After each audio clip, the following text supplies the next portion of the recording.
So thank you so much for inviting. I will just dive right away into the images.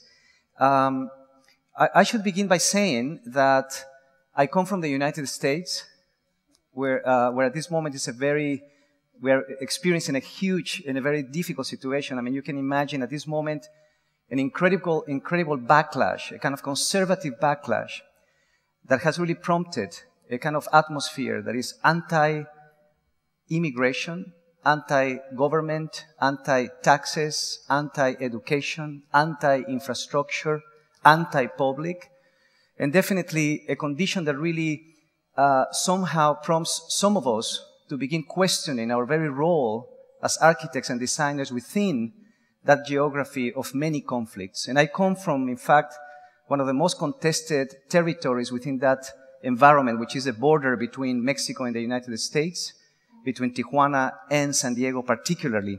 So let me begin by saying right away that in the context of this possibility to redefine what we mean by citizenship and by practice in the context of an expanded modality, let's say, of our work, what other ways we can contribute, in what other ways we can contribute as architects. Let me begin by saying right away that participation, of course, is meaningless if the critical questions are not asked or problematized. What produced the crisis in the first place has been an essential question from my own perspective. What are the conditions that produce the practice in the first place would enable us, I think, to move from the neutrality of poetics, the neutrality of the public as we understand it, of form or aesthetics, to the very specificity of the political inscribed in many of these processes.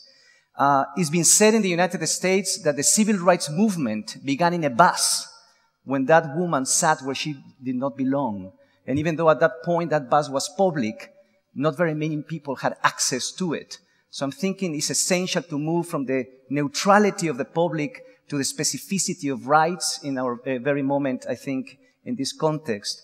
Conflict as an operative tool has been an essential inspiration to redefine the very procedures of design in the context of these conditions at the border where I work, because it is here where conflict is materialized, is physicalized out of these emblems of stupidity. This is a wall, this is a border wall that actually separates Tijuana from San Diego, a steel wall that transforms in many ways, and many times I say this, San Diego into the world's largest gated community. And by that I mean that in the last years of hardening of this wall, we have also witnessed the hardening of social legislature towards the city, the erosion of the public itself from the debate in the United States, the division of jurisdictions and communities out of this urbanization of fear, and ultimately producing probably the largest border of them all, the very division or gap between cultural institutions and the public itself. I'm really interested in seeking new interfaces with the public to elevate a more critical debate about these issues. So I'm interested in understanding the acts of transgression of those very conventions and those very definitions, I think, that ultimately define the border where I live and work. I've been interested in the last, this is the first time in Norway, I wanted to begin by, sharing with you some, or continue with sharing with you some images of this very contested border, the transborder invisible flows between Tijuana and San Diego, the exchanges that are off the radar of the institutions. And I'm referring to a series of exchanges between these two cities that, again, are very invisible. Imagine from San Diego to Tijuana, from the United States into Mexico, the transference of waste, urbanization, from north to south, urbanization made of waste, as much of the waste of San Diego is transferred 20 minutes south across the border to the city of Tijuana. Small houses, small bungalows from the 50s in the older levee towns that are being demolished in the last years as developers are building a more inflated version of suburbia. These small houses are transferred into Tijuana and put on top of steel frames, elevated, leaving the first floor to become the second, to be infilled by other uses, other programs. So this sort of layering of these houses that are transferred again from San Diego to Tijuana, also the transfers the transfer of discarded materials such as tires. You probably have seen these images before where people use tires in order to build retaining walls, but look at how people have been able now to advance that system, and they have figured out how to peel off the tire, how to fold it, how to clip it and interlock it to construct a more solid retaining wall, a more functional retaining wall. In conditions of socioeconomic emergency, creativity flourishes. And I don't want to here romanticize poverty, but nevertheless, I cannot avoid witnessing how this creative intelligence embedded in these communities really enables to transform this waste into other possibilities. The garage doors that are transferred from Riverside in San Diego, again 20 minutes south, to construct entire houses, social housing out of the garage doors of the older houses in San Diego, etc. The social housing in these slums in Tijuana are built with the waste of the other. And I think this is an incredible issue to be. Here, I would like to convey that the informal urbanization here, as I witness it, should not be conceived only as an aesthetic category, as a formal category, but is in fact a praxis. Behind these procedures is not just the aestheticization of poverty, but in fact there are very sophisticated political economies of waste, a kind of socioeconomic processes that I think can be transformed into redefining our way of thinking and intervening in the city. The conflicts in Tijuana, in my practice, have dealt with not going to the slum to solve the problem of housing, but going to the factories that place themselves in the middle of the slums in order to borrow labor cheaply without investing anything in return. So this conflict between politics of labor, factories, and emergency housing have been part of our understanding. And so we've gone to the factories in Tijuana to push them a bit to be accountable in returning something to these communities. So we've been engaging them to give some of their material logics and systems of production to insert it to that political economy of waste, small infrastructures that ultimately can begin to stitch similarly to that type of retaining wall systems that can thread in more solid ways some of this waste and more clear ways of articulating relationships between public and private conditions. So what I'm talking about very quickly, because there is no time here, how the role of the architect becomes one of facilitating, in a sense, triangulations across institutions between the factories, government subsidies, community activism, and design. These transitional infrastructures that enable the kind of transformation of these environments. Now, on the opposite direction, while waste goes south, people go north in search for dollars, and the primary part of my practice has been the impact, the positive impact of immigration in the transformation of the American neighborhood. And I'm talking about an urbanism made of retrofit in the opposite direction. Imagine that the most contested trafficked border in the world, not one single land use map exists between these two environments. This table is just really in the way, sorry. So I had to splice it in a kind of cut and paste situation. To the north, San Diego, the large colors of zoning as bedroom communities are separated from retail centers and so on. To the south, the high pixelation of land uses in Tijuana, which are a lot more compacted, more three-dimensional. What I've been arguing is that in the last years, this confetti of illegal uses has begun to infiltrate itself, contaminating the large, that the future of Southern California depends on the pixelation of the large with the small. And as this confetti deposits itself and hits the ground in many marginal neighborhoods, it becomes really a process of alteration and retrofit of small parcels, transforming them into illegal uses, an illegal house to support an extended family, or an informal economy plugged into a garage, etc. I think these stealth alterations of the environment point at a very interesting future that is a lot more compelling in terms of sustainability, suggesting that the border neighborhood, in fact, is a site of socioeconomic production. While in the last years of glamorous economy, the global city was catapulted as, in fact, a site of consumption and display, camouflaged by the kind of iconographic power of architecture. Many of these marginal communities remain sites of cultural production. This contrast between display, consumption, and production is an important moment, I think, in our time. So what I'm trying to say is that in some of those older neighborhoods, you have also those bungalows that are not being demolished, also retrofitted. This is a small bungalow that was transformed into a Buddhist temple in the last 30 years. And in so doing, this little house is not anymore a neutral object placed on a neutral ground. It has differentiated itself by negotiating exchanges with the neighborhood. So creative acts is really what defines citizenship. Citizenship is a creative act. It's not just having the papers that make you belong to a private club. I think citizenship is a creative act that reorganizes behaviors and reorganizes institutional protocols. In my mind, the future of the city at this moment depends not only on buildings, but on the fundamental reconfiguration of socioeconomic relations. I think this enables us to think differently of density, less defined by just objects spread through the territory indifferently. But in fact, we can imagine that density needs to transcend itself as an amount of things per acre or per area, and instead it can be understood as an amount of social exchanges per area, socioeconomic exchanges per area. I'm interested in the role of agency in many of these marginal communities, the creative intelligence that is found in these environments that enables us to maybe rethink what we mean by property. I'm talking about the cases that we find everywhere here where maybe two women begin to collaborate in transforming a 3-bedroom apartment into an illegal nursery, and that act enables a kind of a bottom-up economy that can be transferred and translated, let's say, by a community entity, or in this case, architecture, in inserting it into a process of a very different modality of pro forma. By that I mean other types of economic models of development. Not really the top-down recipes that have really homogenized our environment, but how these transactions found within these environments by immigrants can really be translated, interpreted into new conditions of economy and political or policy.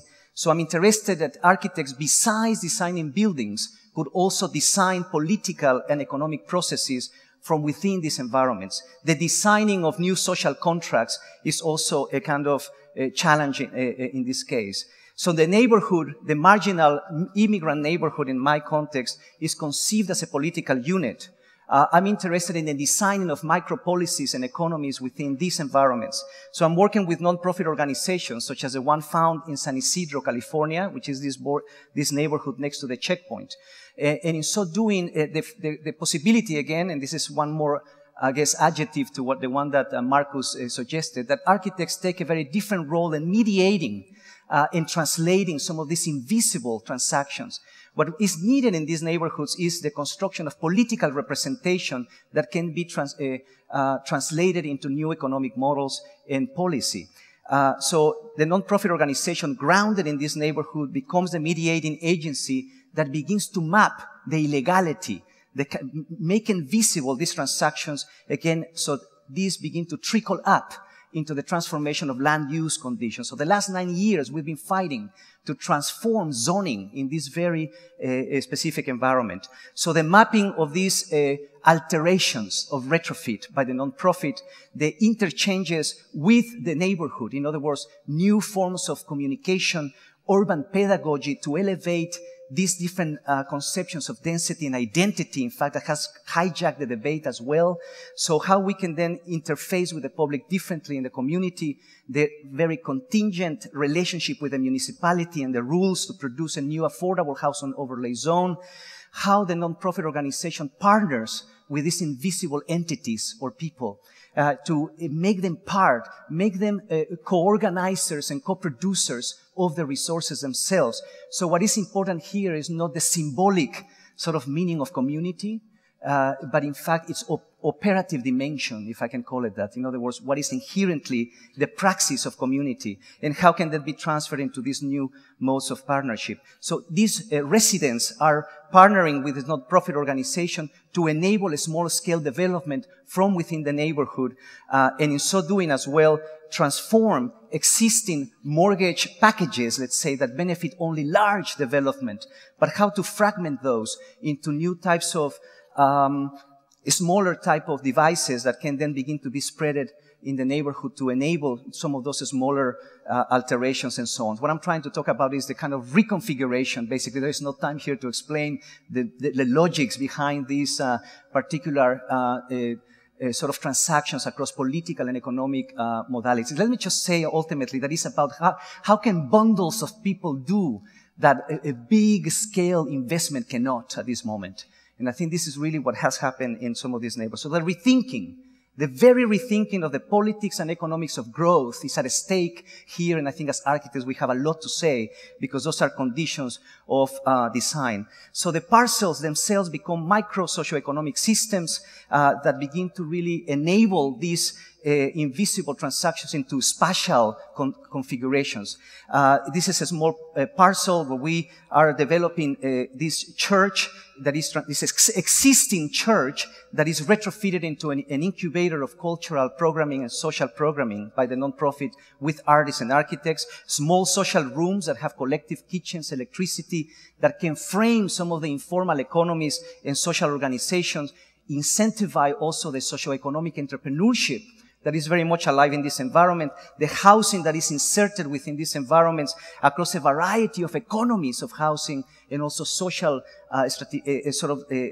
composition. So the people who live in this typology, for example, are single mothers with children or young couples who are brought to co-produce some of the programming that happens in those social rooms, a duplex for two artists who exchange rent for social service. They engage into the urban pedagogical models to interface more critically with communities, large units with large kitchens for large Mexican families who live with grandmothers, and also the small accessory buildings that are choreographed by the nonprofit organization to accommodate flexible uses. What I'm trying to say that in a small parcel, the coexistence of very different economies of housing managed and curated the interfaces by entities within this neighborhood. This is what is ultimately about the democratizing of urban development. It's simple as an idea, of course, how to produce a larger diversity of political representation and economic possibilities. Let me just finish by saying that in a very specific project, again, the operative dimension of participation. Let me finish with a project that we just engaged in Korea, in South Korea, the Future Neighborhood Conversations on Coexistence. I came to Korea invited by a curator to intervene in a public art event.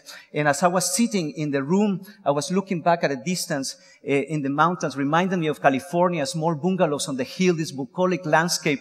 But when I went down to see in the window, I see that these were just the tips of these houses, of these towers, this sort of large homogeneity of buildings. So immediately the project became how to intervene between the vertical and the horizontal. We have been unable as architects to mediate those sort of paradigms. So how to intervene in the politics themselves of development in South Korea. So what we did, we decided to make physical models of the older neighborhoods that are being demolished in this city so that developers build these huge new towns. And so we engaged many of these marginal, again, neighborhoods and the people within them to begin building models of those environments in miniature, engaging students, community activists, and so on. The idea was that in the process of building these models, we began to enliven a debate having to do with how these neighborhoods perform.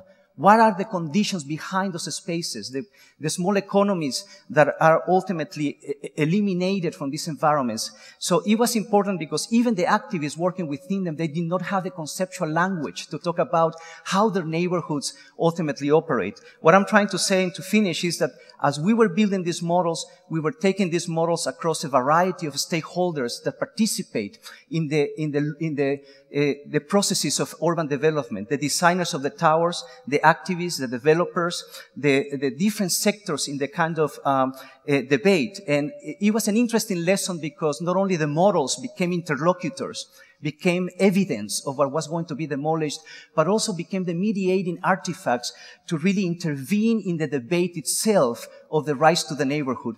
I'm very much with Chantal Mouffe when she talks about that to intervene in public space at this moment is to conceive public space as a battleground where the hegemony of political and economic institutions is exposed. I think more and more I'm interested in the possibility that we as architects can intervene somehow in the debate itself, exposing, of course, these conditions that have really produced the crisis in the first place now. I'm sorry it took a long time. Thank you very much.